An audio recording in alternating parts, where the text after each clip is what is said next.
Today we're going to talk about something that might surprise you. What rock music can teach classical pianists? And no, I'm not saying that you have to start wearing leather pants or smashing your piano after a performance. Please don't do that. But there is a huge lesson that rock musicians understand, and they get it from day one, but most classical pianists never learn today. And if you do learn it, it's going to unlock freedom at the keyboard that you have probably never experienced before. Now, most of you don't know that I, the international prize-winning classical pianist who's played in concert halls around the United States and on radio stations around the United States,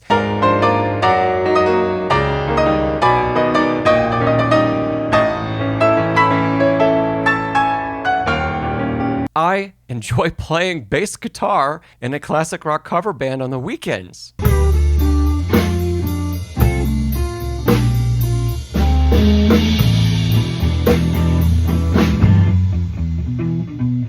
It was actually learning songs for that group that reminded me of something that I haven't said here on the channel before, and that I probably should say in private lessons more often. When I started playing bass in that group, I learned my first 3 or 4 songs by reading tablature. Tablature is like some very, very basic notation for a fretted instrument, like guitar or bass guitar. I'd get together with the group, and for those first few songs, I always had to have my iPad with me because I needed to read the tabs. I needed to read them off the screen.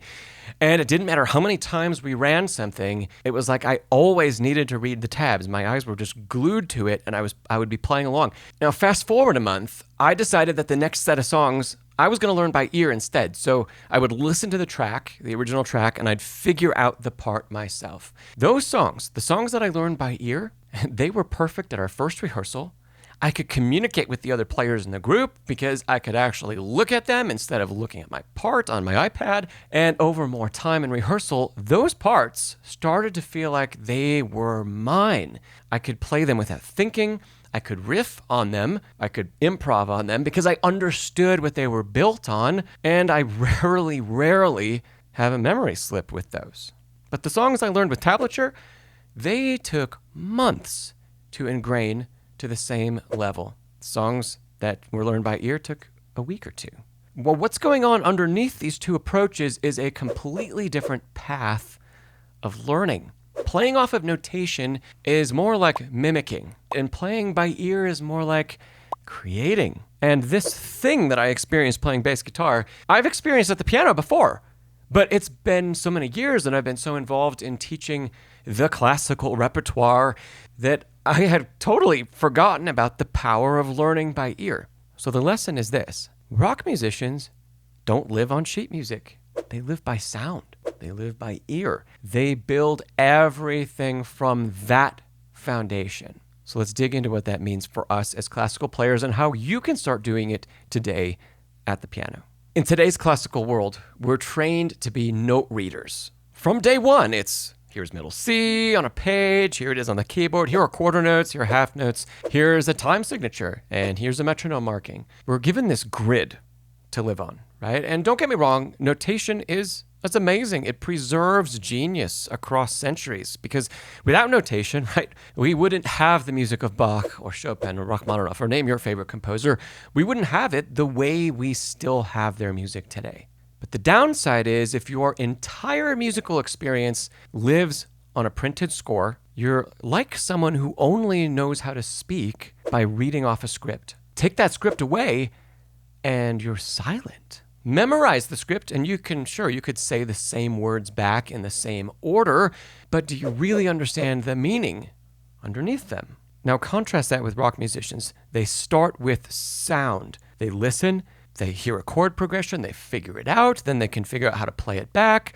Maybe they can play it back in different ways, they can embellish it, they can jam on it, they can improv on it, and they do all of that without seeing a single note on paper. Listening and hearing, that's their default for creating music.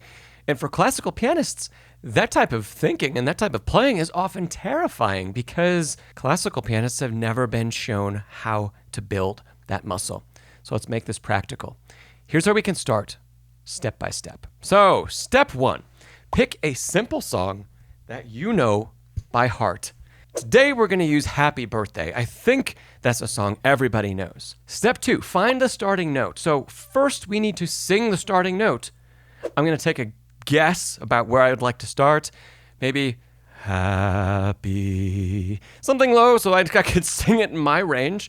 Find the note that works for you. It's going to be in a different key than what I'm going to show you. So you can do all of this on your own. Happy. Now find that note on the piano. Maybe that was a lucky guess from me. But, okay, I'm down here on G. Happy. Now, step 3, build the melody slowly. So we're going to go note by note, sing it first, match it on the piano. So we're starting to connect our inner ear and our fingers. So, bum, bum, the first 2 notes are the same. Ba-dum, that's a step. Now, bum, bum, ba-dum, ba is a skip. The more you do this, the faster you're going to figure out what that skip is. Bum, bum, bum, ba, step down. Back to the first note. Bum, bum, step up, back down. Now a bigger skip. Bum. Every time I'm doing this, I sing the note first, then I play it. Bum, step down. Back to the first note, and then a big leap. Good, and then some leaps down, and step, step. Bum, where is that one? I think it's, I messed up. It's 1 note up. There it is. Bum, ba, step down, skip, go back up and down. Now, I'm doing this pretty quickly. Take as much time as you need. Sing a note like we did the very first one. Bum. Find where it is. And if you have to poke around a little bit to start with, that's fine, because we're just learning how to connect our ear, a little bit of our voice, and what we're doing at the keyboard. Okay? Now, once you've got that, the whole melody, or a part of a melody, say a few bars of a melody, can you play it back, right? Because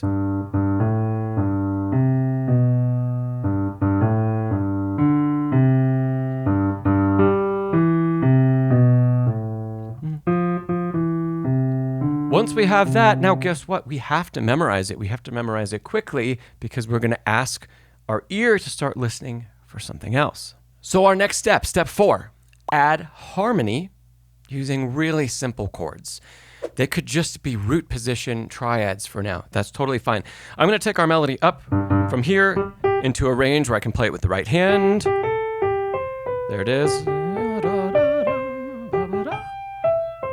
Okay, we don't need to go further than that. Now, what is the first chord? Experiment around. If you take a guess and it's wrong, you're going to know right away. Like if you do this. You know that that's wrong. It doesn't sound right, okay? But we can keep guessing until we find a chord, right? If you already have some knowledge of theory, you could say right away to yourself, well, what key am I playing this in? What scale do all these notes fall in? That'll give you a really good idea of maybe some of the chords you could choose from. So, how can we harmonize the beginning of this? There we go. Let's just root position C in this case. What's the next chord? Probably G. And then it stays there, or G7, back to C. How do I know that so quickly? My ear is guiding me through the process. I don't have sheet music. I haven't played Happy Birthday in years. Fun fact, on my Oberlin audition for undergrad, and it was the only audition that asked for this. Part of my live audition, they asked me to play Happy Birthday. They said, can you play the melody? Play it by ear. You can pick any key you want to. And I picked it out and I did the whole thing. And then they said, okay, great. Now harmonize it. Okay, I did that. This was in the audition, on the spot, no prep. I didn't know they were going to ask for it. And then they said, after I harmonized it one time, can you reharmonize it? Try a couple different chords. This was all in my audition for undergrad. And ironically, I auditioned at 8 schools. Oberlin was the only one that asked for that. Juilliard did not ask for that. San Francisco Conservatory did not ask for that. Boston Conservatory did not ask for that. Even Berkeley did not ask for that. All right, let's move on to step 5. Step 5 is play it without any paper in front of you. We haven't made any notations. We haven't written ourselves any hints. We're relying on our ear to continue to guide us. And you know what? If it's messy, that's okay. If we mess up, that's okay. The point isn't perfection here. The point is building a connection between our ear, our inner ear, and our hand. So if I expand on the harmony just for you a little bit, I know it was to G and then G7. No, I didn't go here. Sure. There's a little chord substitution for everybody. Okay. So I can do that because I have years and years of practice thinking like this and hearing things like this. And this is the essence of rock musicianship, right? Classical players can do it too. We just need to start today. Now, what if playing Happy Birthday? Do you think that's too simple for you? I have a bigger challenge. Pick out your favorite Chopin melody and learn it by ear without the score. Let's talk about Opus 9, number 2. Again, sing it first. Bum, da, da, what is that leap? Da, da, da, dum, ba, dum, da, da, da, da, step. Back to the first note. Same skip as the beginning. Da, there's a turn. Da, da, da, da, da, da. Ba, da, da, da, da. See, you can tell there are a couple places. I don't know this. I'm not playing the piece by memory. I don't know that well, but I know the shape of the melody. Da, da, da, dum, ba, da. Here's the right turn. Da, da, da, da, da, dum, da, da, dum, da, da, dum, ba, da, bum, bum, ba.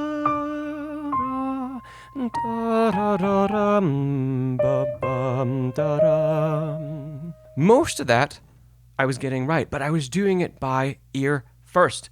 You want a bigger challenge than that? Harmonize that Chopin melody, but not using the harmony the way they're printed in the score, not using Chopin's own division of the hand and his style of arpeggiation. Start maybe with simple root position. And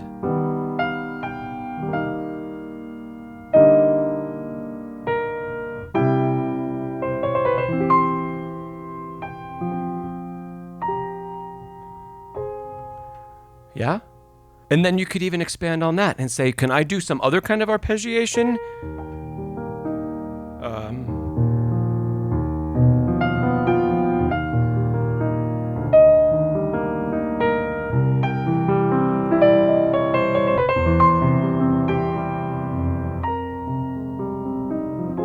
Okay. And that's all being played by ear, not following Chopin's notes, right? When you start doing this, something magical happens. You stop being a typewriter for music and you start being a speaker of music. You become fluent. You can sit at a piano without music in front of you and you can actually express something in the moment. And I don't mean playing something from memory. I mean, you can express something related to the pieces that you're working on. You could express something maybe about the music that you do have memorized, but in a deeper way. You're learning how to connect your ears and your hands. You end up having to memorize right away because you have to play this way. And guess what? Your memory is probably going to be based off of interval relationships and harmony, not some abstract dots on the page, and not some muscle memory that you've repeated over and over and over again that probably someday will fail you, right? Your ear is not going to. Your ear is going to remember.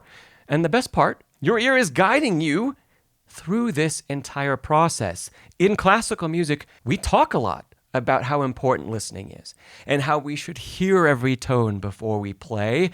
And we can go so much deeper in that direction too. But ironically, in traditional classical music training, ear training isn't typically taught until the collegiate level. And playing by ear is never taught. This is true at least in the vast majority of music institutions in the United States that I'm familiar with. But this is what rock music teaches us. Music is sound first, and it's paper second. And when you live by that rule, everything else opens up. So here's your challenge. Pick a song today, just one song, and start to figure it out by ear. No sheet music allowed.